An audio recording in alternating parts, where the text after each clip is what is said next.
Expédition dans les habitats naturels les plus reculés de notre planète. Dans les profondeurs glacées de l'Antarctique, prospèrent des espèces aux formes et aux couleurs étonnantes. Des créatures semblant venir d'une autre galaxie cohabitent avec des champions de l'extrême sur l'immensité des fonds marins comme dans les eaux libres.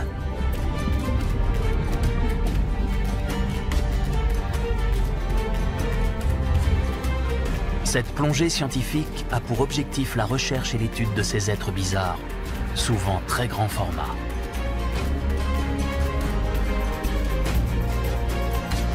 Dans le Pacifique, une deuxième expédition va explorer les abîmes presque sans fond de la fosse des Mariannes.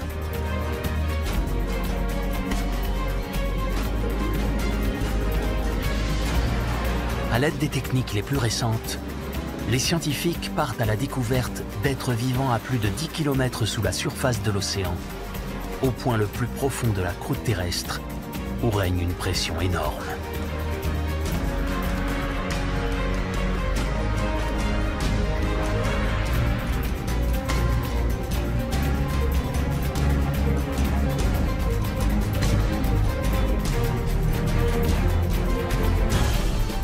Le navire de recherche Alucia, en pleine traversée du 4e plus grand océan de la planète, l'océan Austral.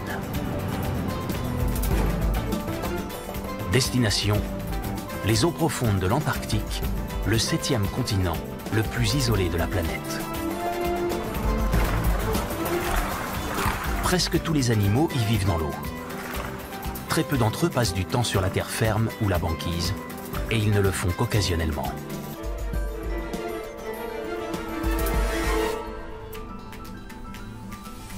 Les falaises tombent de 500 mètres dans la mer et le socle du plateau continental chute ensuite à 4000 mètres dans les profondeurs. Au pied de cette longue péninsule, dans des abysses encore largement inconnus, une équipe internationale de scientifiques va partir à la recherche des animaux géants qui devraient vivre ici. À bord, 2 submersibles à la pointe de la technologie. Le jaune, Nadir, et le vert, Deep Rover. La Lucia navigue dans des territoires inexplorés. Des sonars cartographient le paysage sous-marin, ce qui permettra de localiser un endroit favorable à la plongée. Un groupe de manchots à Delhi, sur un iceberg à la dérive, semble souhaiter la bienvenue aux chercheurs. Une rencontre périlleuse, car les 7/8e de ces colosses de glace flottants menacent sous la surface. La Lucia s'approche avec prudence. Claude Debreuer monte à bord du Nadir. Le biologiste belge étudie depuis plus de 50 ans les organismes de l'Antarctique. Il a découvert que dans ces eaux froides, certains animaux pouvaient atteindre des dimensions énormes, un phénomène appelé gigantisme polaire.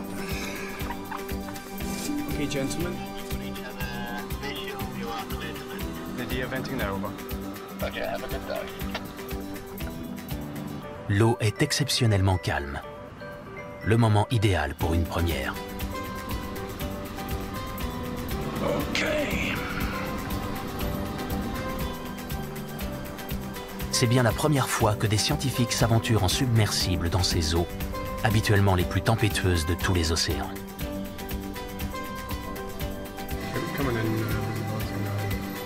Cette manœuvre tout près d'un iceberg, attirante mais risquée, serait impossible par forte houle.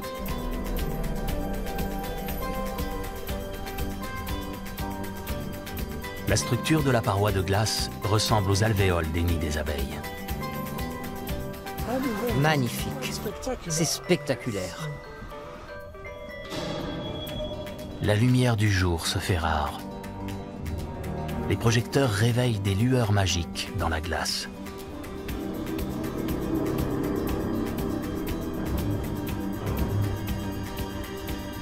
Après 50 mètres de plongée, apparaît le bas de l'iceberg, une vision des plus étranges. Mais jusque-là, aucune trace de vie.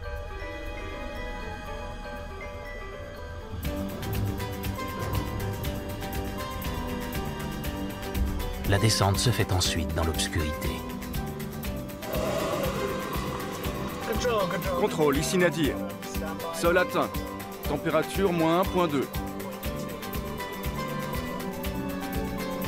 À 500 mètres de profondeur, apparaissent des jardins multicolores, peuplés non pas de plantes, mais d'animaux.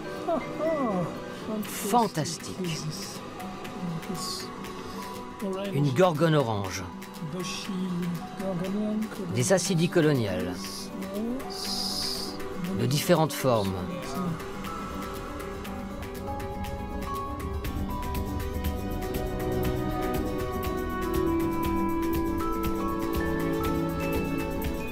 D'innombrables organismes se bousculent sur ce coin de roche, car la plupart ont besoin d'un sol ferme pour se développer.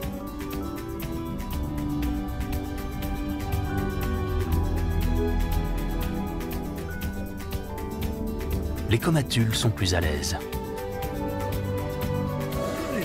C'est fascinant de voir comment ils coordonnent tous leurs bras. Les bras barbulés des comatules servent à se ravitailler en plancton, mais aussi à nager. Des appendices, les cires, leur permettent de s'accrocher ou même de marcher. Les grosses acidies, en revanche, ne changent pas de place. Fixées à leur support, elles filtrent l'eau pour absorber de minuscules organismes. Les cochons de mer cherchent activement de la nourriture, mais au ralenti.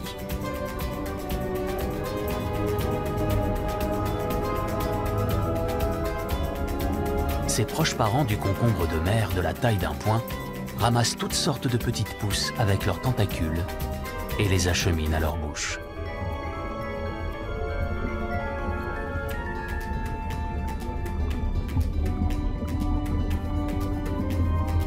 Une lenteur qui permet d'économiser de l'énergie.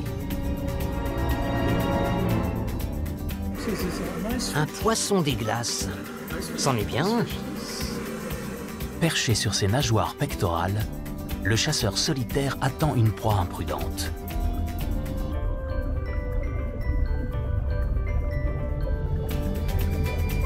Au moins 120 espèces de poissons des glaces de l'Antarctique ont été répertoriées. Comme les autres, le poisson crocodile n'a pas de vessie natatoire. De grands ailerons lui assurent la flottabilité nécessaire.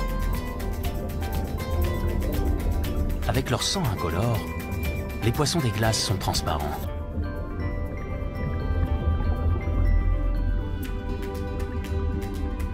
Pour leur frayère, ils ont besoin d'un rocher nu. Ce dernier, ainsi que les œufs, sont surveillés de près, car ils sont très convoités. Là, une grosse étoile de mer, tu as vu sa taille? Ah oui. Presque 50 cm de diamètre et probablement plusieurs kilos. Et une étoile de mer encore plus grande. Pour Claude, ce sont les premiers exemples de gigantisme de l'Antarctique. Là, sur l'éponge. Une étoile de mer a escaladé une imposante éponge. Ce genre d'éponge peut atteindre 50 cm de haut, et même 1 mètre à certains endroits.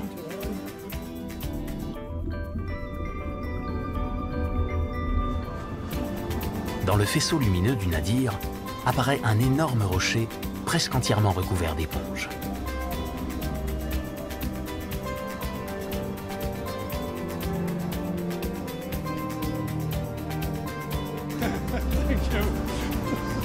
C'était incroyable. Les rochers étaient entièrement couverts. Pas un seul centimètre carré sans animaux. Sur les 300-400 mètres, tout était plein. Désolé, je suis encore un peu